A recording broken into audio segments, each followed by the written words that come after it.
On n'a pas envie de s'arracher les yeux sur un plan. Donc, je retrace tout au Sharpie. Fait que ça sera plus des petites lignes fines. Ça va être des grosses lignes. Fait que ça va être clair, on va bien voir. Puis je vais probablement rajouter aussi des détails afin de prendre des notes.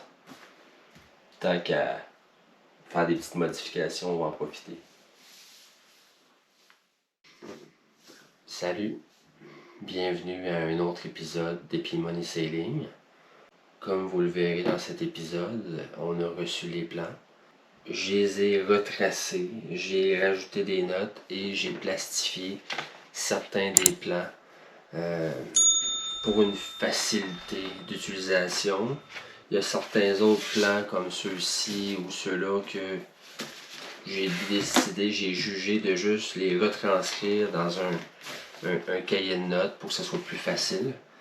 Mais je vais expliquer dans le fond le tout dans cet épisode. Fait que je vous dis un gros merci, bon visionnement.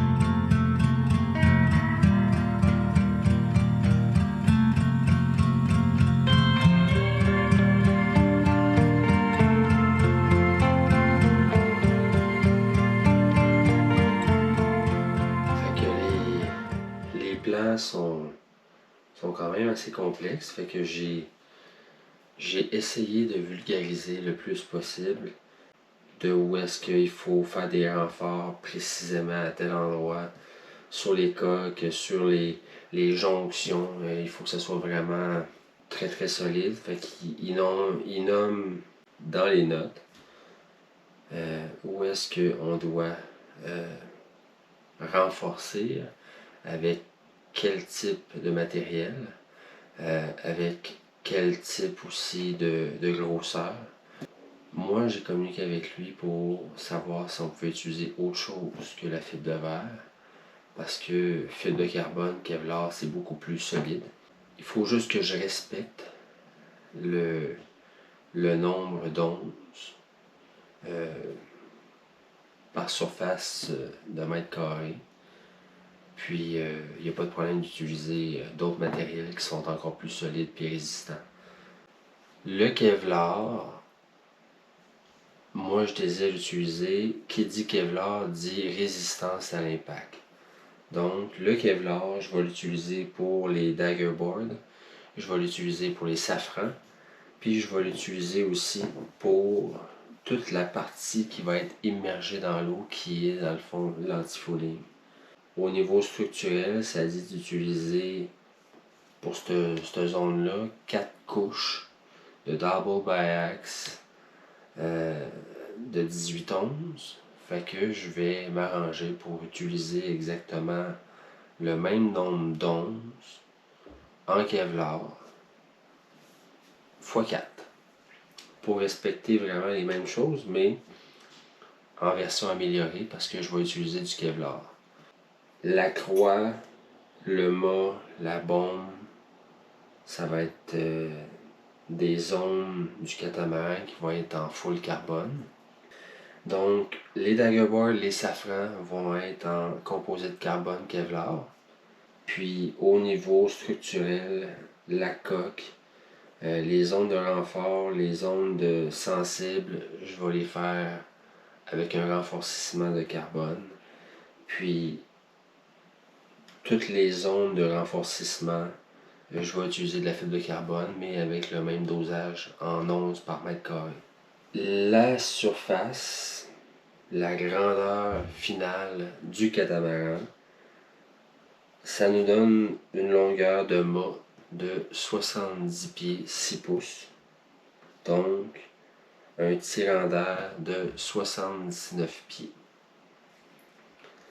Les daggerboards vont avoir une hauteur de 16 pieds total, pour une hauteur de coque de 9 pieds 6 pouces hors tout et de 6 pieds 9 pouces à l'intérieur. La largeur totale du bateau va être de 27 pieds. Puis la longueur totale du bateau se trouve d'être 51 pieds. Les cloisons. Les cloisons sont sur un des plans. Je ne sais plus lequel trop là. Je pense à quelque part là-dedans. Je les ai toutes retranscrits parce que c'est un plan de toutes les cloisons sur une page. Moi, je voulais les séparer pour pouvoir prendre des notes et que ce soit plus clair pour moi.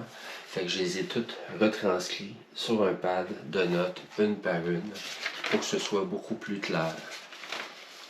Fait que ils ont toutes leurs particularités. J'ai mis toutes les mesures.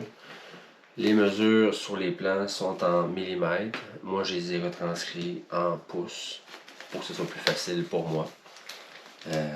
Parce que ici en Amérique du Nord, on utilise beaucoup plus le pouce que le mètre, le millimètre et le centimètre. Donc ça me facilite un petit peu la vie d'utiliser ça. Fait que j'ai retranscrit la plupart des plans de cloison. Ben, en fait, la totalité des plans de cloison sont retranscrits. Puis les différents morceaux aussi, je les ai tous retranscrits dans un cahier. Fait que bientôt, on va commencer la construction des cloisons.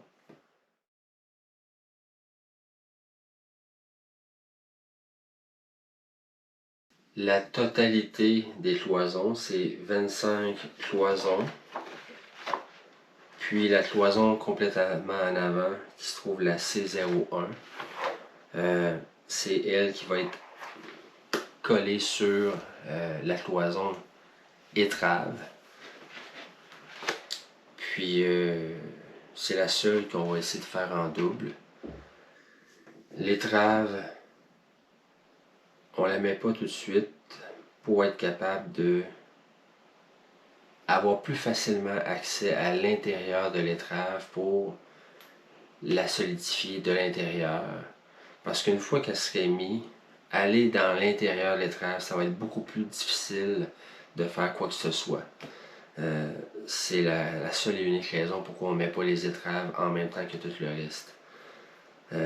On garde les bouts d'étrave pour une question vraiment de facilité d'opération. C'est la seule raison parce que même les ancrages qui vont servir pour la croix avant, ils vont être accessibles de l'intérieur. Ils vont être dans le fond entre la cloison numéro 1 et le reste. Pour la simple et bonne raison qu'il faut que la cloison numéro 1 tombe pas à la jonction de l'étrave pour qu'on puisse consolider l'étrave avec le reste de la coque à partir de l'intérieur puis à partir de l'extérieur. Mais à l'intérieur, ça va être important de le faire. Donc, on va étanchéiser cette zone-là en entièreté à partir de l'intérieur.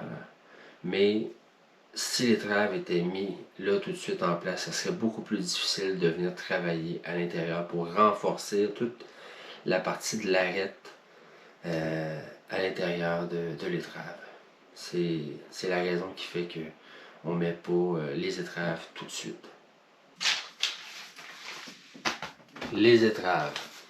Bon, c'est sûr, j'ai vraiment barbouillé sur le schéma que j'ai fait, que j'ai tiré. Vu que les plans sont à l'échelle, une fois de plus, j'ai retiré des plans que j'ai refaits, que j'ai retranscrits en pouces, en pieds, en pouces, à l'échelle. Sur qu'est-ce qui était convenu de faire, c'est en fibre de verre.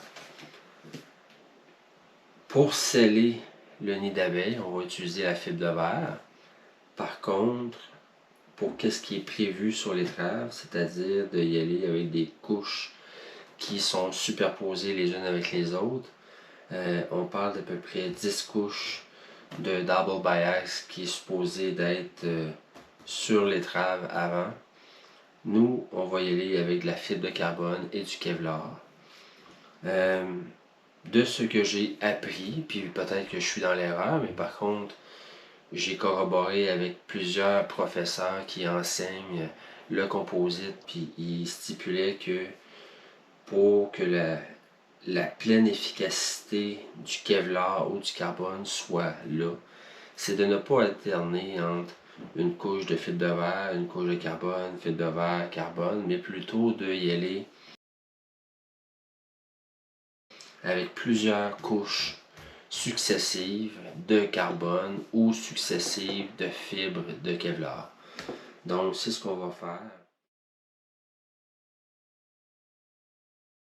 Les daggerboards, les safrans, il y a quand même une bonne partie du daggerboard qui ne touchera jamais à l'eau. Donc, je vois pas l'utilité nécessaire de faire un daggerboard qui va être entièrement en carbone Kevlar. La partie qui va être immergée, oui, en totalité. La partie qui ne le sera pas, ça va être fait avec une résine époxy. Par contre, ça va être fait avec de la fibre de verre. Pour qu'est-ce qui est du safran, c'est une partie qui est complètement immergée dans l'eau. Donc, ça, je vois la nécessité de faire ça en carbone composé de Kevlar. Question de légèreté et de solidité, la croix avant va être faite, oui, en full carbone, puis le mât également. C'est une décision qu'on a prise de y aller plus avec le carbone plutôt que d'y aller avec l'aluminium. La baume, c'est une baume enrouleur qu'on a décidé de prendre. Quand on va avoir terminé les cloisons, il va falloir aligner les cloisons sur un frame de bois. À la main, j'ai essayé de dresser un schéma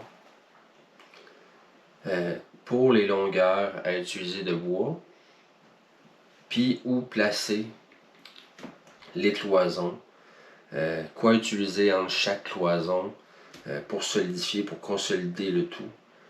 Fait que j'ai fait un petit schéma. C'est plus facile de suivre un schéma que de y aller au fur et à mesure, donc ça va être plus facile comme ça. Merci d'avoir écouté, merci d'être là, merci de nous encourager. Vos beaux mots, vos belles paroles, vos belles phrases, ça nous incite à continuer. C'est vraiment agréable. Je voudrais remercier tous nos Patreons qui nous suivent dans cette aventure, qui nous permettent d'acheter du matériel, qui nous permettent de continuer cette aventure. Ça nous aide énormément, donc un gros merci. Fait que c'est tout pour cette semaine. J'espère que vous avez apprécié. C'est pas un gros vidéo. Je voulais juste vous montrer les plans, vous dire qu'est-ce qu'il en était, vous dire que là, tout a été dessiné, tracé, qu'il nous reste donc à commencer la construction des cloisons de bois temporaire. Fait que vous allez voir ça au fil des prochains épisodes. Fait que sur ce, je vous souhaite une bonne journée, une bonne semaine. Revenez-nous la semaine prochaine pour un autre épisode. Puis, vivez vos rêves. C'est important de vivre vos rêves. Puis même si c'est juste un petit quelque chose que vous faites pour atteindre vos buts, vos rêves à chaque jour, faites-le, ça vaut la peine. Fait que, portez-vous bien.